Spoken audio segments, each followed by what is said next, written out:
लेकिन स्टूडेंट्स आज की इस वीडियो में मैं आपको बताऊंगी कि आपने जो पीपीएससी की वेबसाइट है उसको कंप्लीट आपने कैसे टैकल करना है। ठीक है, कि किस तरह से उसको रन करना है। काफ़ी ऐसे स्टूडेंट्स हैं जिनको अभी तक पीपीएससी की जो वेबसाइट है वही ओपन करनी नहीं आती, या उसमें कोई भी चीज़ आपने देखनी है या जैसे भी है।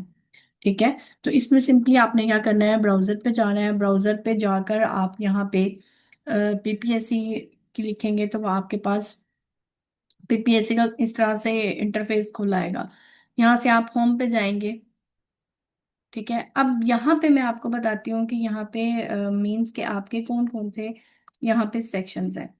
तो सबसे पहले आपने अगर यहाँ पे जाना है तो ये वाला होम वाला सेक्शन है आपका। इसके बाद आपका यहाँ पे जॉब्स वाला होगा। फिर एक इम्पॉर्टेंट डेस्क है, शेड्यूल्स, रिजल्ट्स, पब्लिकेशंस, आर्chives, अबाउट। ये अभी हम वन बाय वन डिस्कस करेंगे। सबसे पहले हम ये होम पे गए हैं। तो होम पे जो भी आपकी कोई एडवर्टाइजमेंट आ रही होती है तो वो आपको यहाँ पे शो हो रही होती है।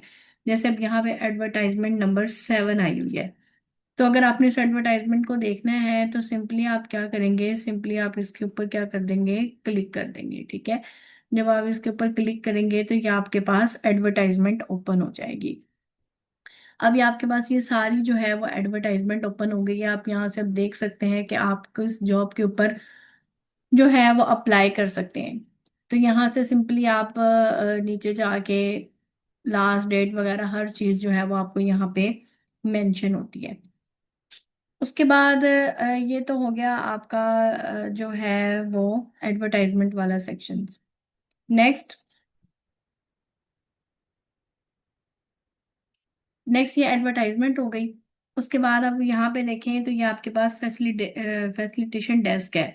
यहाँ पे आपको कॉन्टेक्ट डिटेल्स मिलेंगी। अगर आप कॉन्टेक्ट डिटेल्स में देखें तो यहाँ पे जब आप जाएंगे तो ये देखिए नीचे आपके पास कॉन्टेक्ट डिटेल्स होंगी कि आप ये डिफरेंट है। ठीक है, ये लाहौर का डिफरेंट है, रावलपिंडी का डिफरेंट है, मुल्तान का डिफरेंट है, डीजी खान का डिफरेंट है, बहावलपुर का, सरगोदा, फैसलाबाद। तो यहाँ से आप जिस रीजन से भी ताल्लुक रखते हैं आप वहाँ का नंबर डायल करके अगर आपने उनसे कोई भी कांटेक्ट करना है तो आप यहाँ से कांटेक्ट कर सकते हैं। ठीक है, उसके बाद आपका जो नेक्स्ट आदत है कि हाउ टू अप्लाई ऑनलाइन।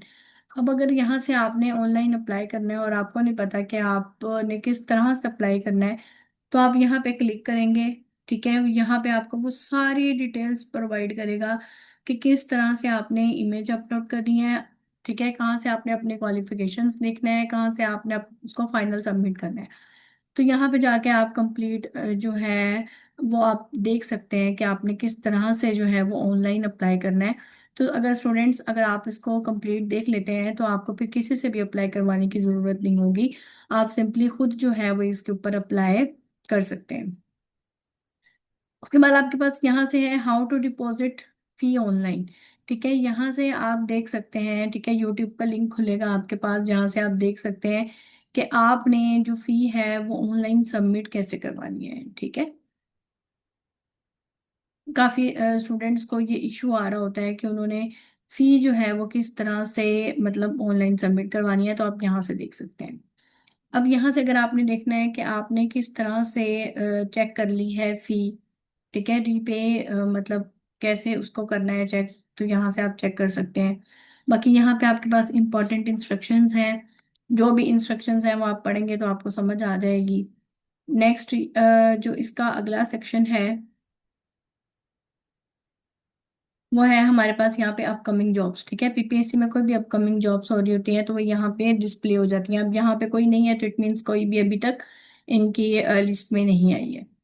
अब यहाँ पे कुछ क्वेश्चंस हैं, समरी है, कोई भी कैंडिडेट्स जो डिस्क्वालीफाई हुए हैं। यहाँ से अगर आपने पीएमएस का सिलेबस डाउनलोड करना है तो वो यहाँ से आप जो है वो पीएमएस का सिलेबस अपना डाउनलोड कर सकते हैं, जो स्टूडेंट्स पीएमएस पे अप्लाई करें। अदर यूजफुल लिंक्स हैं। ठीक है, यहाँ पे आप एफपीएससी का देख सकते हैं, बलूचिस्तान पब्लिक सर्विस कमीशन का देख सकते हैं। तो यहाँ से ये आपको अदर यूजफुल लिंक्स उन्होंने प्रोवाइड किए हुए हैं। नेक्स्ट अगर आप देखें तो ये वाला जो सेक्शन आपके पास आता है, ये वाला सेक्शन आपके पास आता है।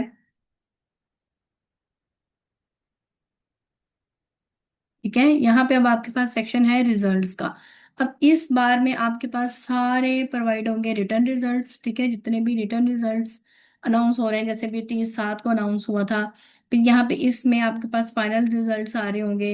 यहाँ पे कंप्लीट मेरिट लिस्ट आ रही होगी। अक्सर ये होता है कि कुछ लोग ना ज्वाइन करें तो वो दोबारा से मेरिट लिस्ट अपलोड करते हैं, तो वहां से आप चेक कर सकते हैं। अब फॉर एग्जांपल अगर आप यहाँ से इसको आप खोलेंगे, ठीक है, रिटर्न रिजल्ट्स खोलेंगे, तो ये देखिए आपके पास क्या, अगर रिटर्न रिजल्ट पे मैं देखूं तो ये नीचे सारा आ गया। ये जो असिस्टेंट का रिटर्न रिजल्ट आया है, फॉर एग्जांपल ये असिस्टेंट का रिटर्न रिजल्ट आया है, आप इस पे क्लिक करेंगे तो ये आपके पास ये रिजल्ट शो हो जाएगा। ठीक है, इस तरह से जो है वो आप इसको चेक कर सकते हैं। अब ये फाइनल रिजल्ट का, इसको मैं ओपन करूँ तो ये आपके पास फाइनल रिजल्ट्स का आ गया है। अब यहाँ पे आप अपना कोई भी फाइनल रिजल्ट यहाँ पे क्लिक करके देख सकते हैं। फिर नेक्स्ट इसी तरह आपके पास आती है ये न्यूज़। अगर फॉर एग्जांपल पीपीएससी कोई भी अनाउंसमेंट करता है तो वो इस सेक्शन में आपको शो हो रही होती है। जैसे ये पॉलिसी उसने दी है चेंज ऑफ एग्जामिनेशन सेंटर, तो आप इसको ओपन करेंगे तो ये आपके पास वो सारी पॉलिसी आ गई कि आप किस सूरत में अपना एग्जामिनेशन सेंटर जो है वो चेंज करवा सकते हैं। और ये जो एग्जामिनेशन सेंटर है ना, ये सिर्फ उस सूरत में चेंज होता है अब जब आपके पास कोई वैलिड रीजन हो, या कोई मेडिकल सर्टिफिकेट हो, या आपका ट्रांसफर हो गया हो, तो वो भी आपको हार्ड फॉर्म में जो है वो पीपीएससी के ऑफिस में भिजवाने पड़ते हैं। देन वो देखते हैं, और ये भी जब तक आपकी रोल नंबर स्लिप इशू नहीं हो जाती उससे पहले पहले ही आपको प्रोसीजर करवाना होता है। एक दफा अगर आपकी रोल नंबर स्लिप ओपन हो, सॉरी, हो जाए अपलोड, तो उसके बाद फिर आप अपना एग्जाम सेंटर जो है वो चेंज नहीं करवा सकते। इसके बाद अब यहाँ पे देखें, यहाँ पे अगर किसी ने अप्लाई अपना ऑनलाइन अप्लाई करना है तो आप इस सेक्शन पे जाएंगे तो आपका ऑनलाइन अप्लाई हो जाएगा। अब फॉर एग्जांपल अब यहाँ पे कोई म्यूनिसिपल ऑफिसर के लिए अप्लाई कर रहा है, या आपने जूनियर क्लर्क के लिए अप्लाई करना है, तो यहाँ आप जूनियर क्लर्क पे क्लिक करेंगे तो ये आपका खुल जाएगा। और यहाँ से अगर आप आगे प्रोसीड करेंगे तो वो फिर आपका आगे यहाँ पे क्लिक करेंगे, ठीक है। और ये आपका अप्लाई ऑनलाइन पे आप अब बस इंफॉर्मेशन देते जाएंगे और वो नेक्स्ट जो है वो आपका अप्लाई होता जाएगा, ठीक है। तो इसमें कोई परेशान होने वाली बात नहीं है। अगर आप वहां से इंस्ट्रक्शंस देख लगते हैं तो आप इजी जो है वो अपना जॉब के ऊपर अप्लाई कर सकते हैं। अच्छा, जब आप एक दफ़ा जॉब पे अप्लाई कर सकते हैं तो ये जो एडिट एप्लीकेशन का ऑप्शन है, यहाँ से आप अपनी एप्लीकेशन को जो है वो एडिट कर सकते हैं। फॉर एग्जांपल अगर आपसे कोई, जब आप अप्लाई कर लेते हैं ना तो वो आपको एप्लीकेशन नंबर सेंड करते हैं, एडिट टोकन नंबर सेंड करते हैं। तो फॉर एग्जांपल अगर आपसे कोई चीज़ गलत अपलोड हो गई है तो फौरी आप यहाँ पे अपना सीएनआईसी नंबर लिखेंगे, यहाँ पे अपना एप्लीकेशन नंबर लिखेंगे, यहाँ पे एडिट टोकन प्रोसीड करेंगे तो वो आपकी एप्लीकेशन खुल जाएगी और आप उसके अंदर फिर कोई भी चेंजिंग्स जो हैं वो कर सकते हैं। यहाँ से आप प्रिंट कर सकते हैं एप्लीकेशन को, मतलब जब आप अप्लाई कर लेते हैं उसके बाद आप यहाँ पे अपना सीएनआईसी एप्लीकेशन टोकन के आपको वो ईमेल भी करेंगे और आपको मैसेज भी करेंगे। वो देकर आप अपनी एप्लीकेशन को पीडीएफ की सूरत में जो है वो अपने पास सेव करके रख सकते हैं। और ये बड़ा ज़रूरी होता है, तमाम स्टूडेंट्स को इस तरह से करना चाहिए कि जब आप अप्लाई कर लेते हैं ना तो अपनी एप्लीकेशन को पीडीएफ की फॉर्म में जो है वो सेव करके रखा करें। यहाँ पे अगर आपका किसी इंटरव्यू के लिए नेम आया है तो यहाँ से आप अपना इंटरव्यू कॉल लेटर जो है यहाँ से आप अपनी सिलेक्ट करेंगे पोस्ट, यहाँ पे अपना सीएनआईसी लिखेंगे और यहाँ से आपका कॉल लेटर जो है वो प्रिंट हो जाएगा। यहाँ पे अगर आपके कोई रोल नंबर स्लिप आई है तो आप प्रिंट एडमिशन लेटर पे जाएंगे, ठीक है। यहाँ पे आप अपना जिस पोस्ट के लिए आपने अप्लाई किया था उस पे जाएंगे और यहाँ से आप अपना सीएनआईसी एंटर करेंगे तो आपका रोल नंबर स्लिप डाउनलोड हो जाएगी। फॉर एग्जाम्पल अब आपने कोई एग्ज़ाम दिया है, उसमें आपका मेरिट नहीं बना, तो उसका डीएमसी आती है 3 डेज बाद। तो डिटेल मार्क्स पे जाएंगे आप, आपका कोई अगर सिंगल पेपर है तो सिंगल पेपर पे यहाँ पे आप अपना सीएनआईसी देंगे। जब आपने उस पोस्ट पे अप्लाई किया था तो आपको टोकन नंबर आया होगा, वो टोकन नंबर लिखेंगे यहाँ पे और अपनी पोस्ट सेलेक्ट करेंगे तो आपको आपके डिटेल मार्क्स यहाँ से चेक योर रिकॉर्ड पे करेंगे ना, तो आपको आपके डिटेल मार्क्स जो हैं वो यहाँ पे शो हो जाएंगे, ठीक है। तो ये मार्क्स, इसके अलावा जो है ये तो डीएमसी है, ठीक है, फेज 1 फेज 2 की 8 की। यहाँ से आप अपना फी पेमेंट को रीचेक कर सकते हैं। आप यहाँ पे अपनी कोई भी कंप्लेंट जो है वो रजिस्टर करवा सकते हैं। इसके अलावा यहाँ पे आप प्लानर, प्लानर बड़ी इंपॉर्टेंट चीज़ है। आप प्लानर के ऊपर जाएंगे, ठीक है, ये आप पीपीएससी का आपके पास प्लानर खुल गया है। अक्सर आप लोगों को कह रहे होते हैं हमें फलानी एडवर्टाइजमेंट सेंड कर दें, हमने फलानी एडवर्टाइजमेंट सेंड कर दें। तो आप जब आप प्लानर पे जाते हैं ना तो यहाँ पे आप सबसे पहले चेक कर सकते हैं है। देखिए प्लानर पे चले गए, यहाँ पे आप शो टूडेज अपडेट्स, कोई अपडेट नहीं है तो वो आपको यहाँ पे शो कर देगा। इसके अलावा फॉर एग्जांपल आपने किसी जूनियर क्लर्क की पोस्ट पे अप्लाई किया था, आप यहाँ पे जूनियर क्लर्क लिखेंगे, ठीक है। अब ये जूनियर क्लर्क की सारी पोस्ट वो आपको यहाँ पे शो करवा देगा। अब फॉर एग्जांपल अभी ये न्यू जो आई हैं ये BOR में आई थी, तो अब यहाँ से आप ये होता है कि ये केस नंबर, ये इसका केस नंबर होता है, ठीक है।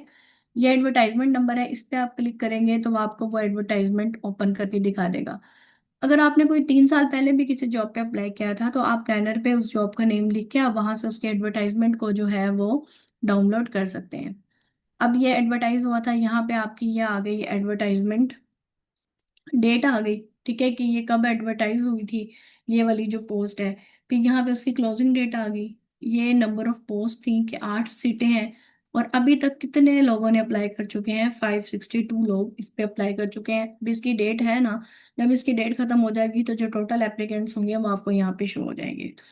और जब इसका आपको जो है वो प्लान होगा टेस्ट, तो वो आपको यहाँ पे शो हो जाएगा, ठीक है। और वो आपको सारी इंटरव्यू जब प्लान होंगे तो वो सारी डेट्स आपको यहाँ पे शो होती रहेंगी।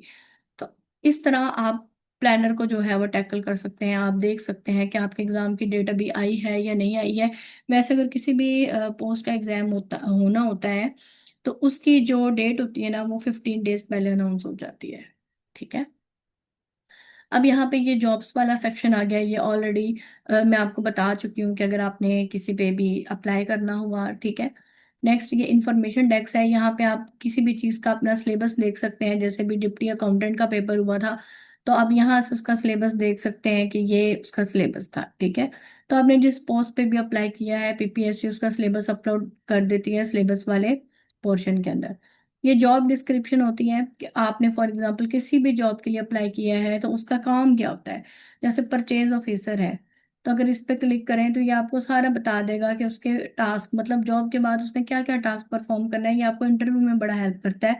तो जॉब डिस्क्रिप्शन जो है वो लाजमी देखनी चाहिए। उसके बाद आपके पास नेक्स्ट एलिजिबिलिटी, कि आप किसी भी पोस्ट पे अप्लाई कर रहे हैं तो उसकी एलिजिबिलिटी क्या है। जैसे इमरजेंसी ऑफिसर पे अप्लाई कर रहे हैं तो ये नीचे उसकी एलिजिबिलिटी आपको है कि अगर आप ये सारी रिक्वायरमेंट्स पे पूरा उतरते हैं देन आप इस जॉब पे अप्लाई कर सकते हैं, अदरवाइज नहीं कर सकते। इसके बाद शेड्यूल, कोई एग्जाम शेड्यूल हुआ है तो वो यहाँ पे आपको शो हो जाएगा, ठीक है। जैसे ये एग्जाम शेड्यूल हुए हैं जूनियर क्लर्क का, 29 से लेकर 8 तक हो रहे हैं, तो वो ये सारे शेड्यूल हुए हुए थे तो वो आपको यहाँ पे शो हो जाएंगे। कोई भी इंटरव्यू शेड्यूल हो रहे हैं, कोई एग्जाम शेड्यूल हो रहे हैं, अब देखेंगे इंटरव्यू शेड्यूल हुए हुए हैं तो ये आपको सारे यहाँ पे शो हो रहे हैं। रिजल्ट्स ये सारे हम पहले देख चुके हैं, ठीक है, उधर होम पे। और ये पब्लिकेशंस हैं, ये आर्चिव्स हैं, ठीक है।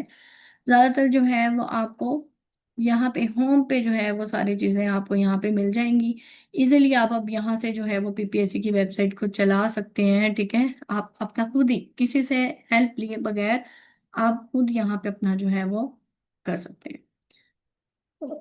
आई होप कि आप लोगों के लिए ये वीडियो जो है वो बहुत ज़्यादा हेल्पफुल होगी, ठीक है। ओके, अल्लाह हाफिज़।